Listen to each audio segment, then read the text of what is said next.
Hello guys, welcome to our channel. তো guys, আজ এই ভিডিওতে আমরা মেনলি কথা বলবো মোহনবাগান সুপার জায়ান্ট এবং ইস্ট বেঙ্গলকে নিয়ে। কলকাতার দুই প্রধান ক্লাবকে নিয়ে মেনলি আপডেট দেওয়ার রয়েছে। খুবই ইন্টারেস্টিং কিছু আপডেট রয়েছে, আজকের ভিডিওতে জানিয়ে দেবো। তো চলো বেশি দেরি না করে আজকের ভিডিও শুরু করা যাক। ভিডিও শুরু করার আগে চ্যানেলে যদি প্রথমবার এসে থাকো অবশ্যই সাবস্ক্রাইব করে পাশের বেল আইকনটিকে ক্লিক করে দিও। তো চলো শুরু করা যাক। প্রথমত আমরা কথা বলে নেব ইস্ট বেঙ্গল ভার্সেস এফসি গোয়ার ম্যাচটা নিয়ে। গতকালকে ইস্ট বেঙ্গল এফসি গোয়ার এগেনস্টে খেলতে নামে, আর সেখানেই কিন্তু একটা জঘন্য হার হেরে যায় ইস্ট বেঙ্গল। এবং ইস্ট বেঙ্গলের ইতিহাসে সবচেয়ে বড় রেকর্ড কিন্তু করলো কার্লোস কোয়াদ্রাত। ইস্ট বেঙ্গলের ইতিহাসে কার্লোস কোয়াদ্রাত তিনিই প্রথম কোচ যিনি টানা পরপর 5টা ম্যাচ হারছেন ইস্ট বেঙ্গলের। ডুরান্ড কাপ এবং আইএসএল মিলিয়ে কিন্তু এখনও পর্যন্ত তারা টোটাল টানা 5টা ম্যাচ হেরেছে। আর লাস্ট এফসি গোয়ার এগেনস্টে কিন্তু খুবই খারাপ পারফরমেন্স করতে দেখা গেল ইস্ট বেঙ্গলের ডিফেন্ডারদের। বিশেষ করে সল ক্রেসপোকে আমরা অনেক মিস করেছি। তবে ইস্ট বেঙ্গলকে হারিয়ে দিল কিন্তু ইস্ট বেঙ্গলেরই প্রাক্তন প্লেয়ার বোরহা হেরেরা। হ্যাট্রিক করলেন তিনি, 3টে গোল করে তিনি কিন্তু তার পুরনো দলকে হারালো। তো ইস্ট বেঙ্গল কোথাও সোনা খুঁজতে গিয়ে হিরেকে হারিয়ে ফেললো। বোরহা হেরেরা তিনি ইস্ট বেঙ্গলেই খেলছিলেন এবং ইস্ট বেঙ্গল থেকে লোন ডিলে এফসি গোয়াতে গিয়েছিলেন। পরে কিন্তু লোন ডিলটা পার্মানেন্ট ডিলে পরিণত করে এফসি গোয়া। তবে সেই বোরহা হেরেরাই কিন্তু বর্তমানে দুরন্ত পারফরমেন্স করছে।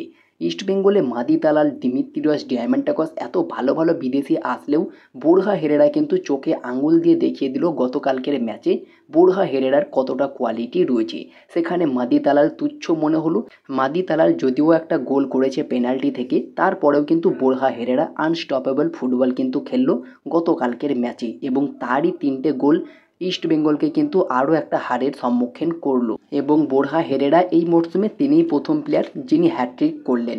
বাকি এই ম্যাচের পরে কিন্তু ইস্ট বেঙ্গল সমর্থকরা ক্ষোভে কিন্তু কার্লোস কোয়াদ্রাতকে নিয়ে অনেক কুমন্তব্য করলো, পাশাপাশি গো ব্যাক কার্লোস এই স্লোগান কিন্তু উঠে গেল। তো মেবি খুব দ্রুত কার্লোস কোয়াদ্রাতের বিদায় ঘন্টা বাজতে চলেছে যেমনটা আশা করা যাচ্ছে। বাকি দেখা যাক ইস্ট বেঙ্গল ম্যানেজমেন্ট কী পদক্ষেপ নেয়। তবে ইস্ট বেঙ্গল সমর্থকরা কিন্তু পুরো পাগল হয়ে গিয়েছে এই ম্যাচের পরে। যে কার্লোস কোয়াদ্রাতকে একসময় ইস্ট বেঙ্গল সমর্থকরা আকাশে তুলেছিল, সেই কার্লোস কোয়াদ্রাতকেই গতকালকের ম্যাচের পর তারা কিন্তু আকাশ থেকে এক ধাক্কায় মাটিতে ফেলে দিয়েছে। তো বাকি দেখা যাক কার্লোস কোয়াদ্রাতকে কন্টিনিউ করায় নাকি ছেড়ে দিয়ে নতুন কোচ নিয়ে আসে, এটা কিন্তু দেখার একটা বড় বিষয় থাকবে।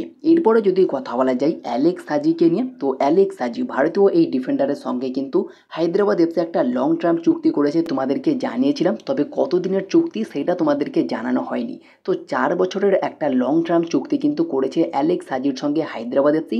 2028 সাল পর্যন্ত কিন্তু অ্যালেক্স হাজি হায়দ্রাবাদ এফসিতেই খেলবে। এটা পুরোপুরি কনফার্ম আপডেট, অফিসিয়ালভাবে জানা গিয়েছে। এরপরে যদি কথা বলা যায় ইন্ডিয়া ন্যাশনাল টিমের একটা আপডেট নিয়ে, তো ইন্ডিয়া ন্যাশনাল টিম কিন্তু মালয়েশিয়ার সঙ্গে একটা ফ্রেন্ডলি ম্যাচ খেলবে 19শে নভেম্বর।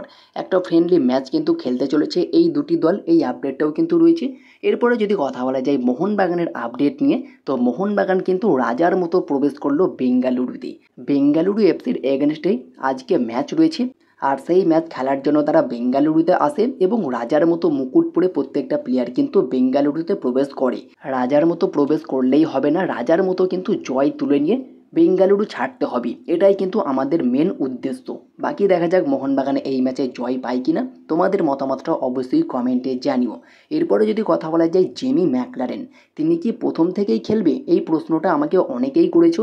তো হ্যাঁ, জেমি ম্যাকলারেন সম্ভবত আজকের ম্যাচে প্রথম থেকেই স্টার্ট করতে পারে। তবে আর্লি স্টার্ট করালেই বেটার হয় আমার মনে হচ্ছে। সাবস্টিটিউট হিসাবে আনলেও খুব একটা অবাক হওয়ার কিছু থাকবে না। তবে মেবি প্রথম থেকে স্টার্ট করার চান্সটাই বেশি রয়েছে। এর পাশাপাশি মোহনবাগানের নতুন বিদেশি সাইনিং নুনু রেইজ, তিনিও কিন্তু মোহনবাগান পুরো টিমের সঙ্গে বেঙ্গালুরুতে গেলেন। তবে কি তিনি আলবার্তোর পরিবর্তে খেলবে? আলবার্তো কিন্তু বেঙ্গালুরুতে যায়নি, আলবার্তোর চোট রয়েছে, তিনি কিন্তু রিহ্যাব সারছেন বর্তমান সময়ে। নুনু রেইজকে কিন্তু দেখা গেল। তবে কি তিনি খেলবেন? তো না, নুনু রেইজ খেলবে না। টিমের সঙ্গে ট্রাভেল করে গিয়েছে ঠিকই, দলের সঙ্গে অনুশীলনও করবেন, ম্যাচে তিনি খেলবেন না। নুনু রেইজকে রেজিস্টার করানো হয়নি, তাকে কিন্তু মেনলি এএফসির জন্যই আনা হয়েছে। যদি কোনো সময় কোনো রকম আপডেট আসে নুনু রেইজকে নিয়ে যে তিনি আইএসএলে খেলবেন, অবশ্যই তোমাদেরকে জানিয়ে দেবো। তার আগে কোনো রকম চিন্তার কারণ নেই নুনু রেইজকে নিয়ে, যে নুনু রেইজ হঠাৎই আইএসএলে খেলবে এমন কিন্তু নয়। একটা প্লেয়ারকে আনরেজিস্টার না করে কিন্তু নুনু রেইজকে রেজিস্টার করাতে পারবে না। তো নুনু রেইজ দলের সঙ্গে গেলেও তিনি কিন্তু এই ম্যাচে খেলছেন না, এটা 100% কনফার্ম, তোমরা বুঝতেই পারছো। তো এই ছিল আজকের ভিডিওটি ভালো লাগলে লাইক শেয়ার কমেন্ট অবশ্যই করে দিও, সাথে আমাদের চ্যানেলটিকে সাবস্ক্রাইব করে পাশের বেল আইকনটিকেও ক্লিক করে দিও।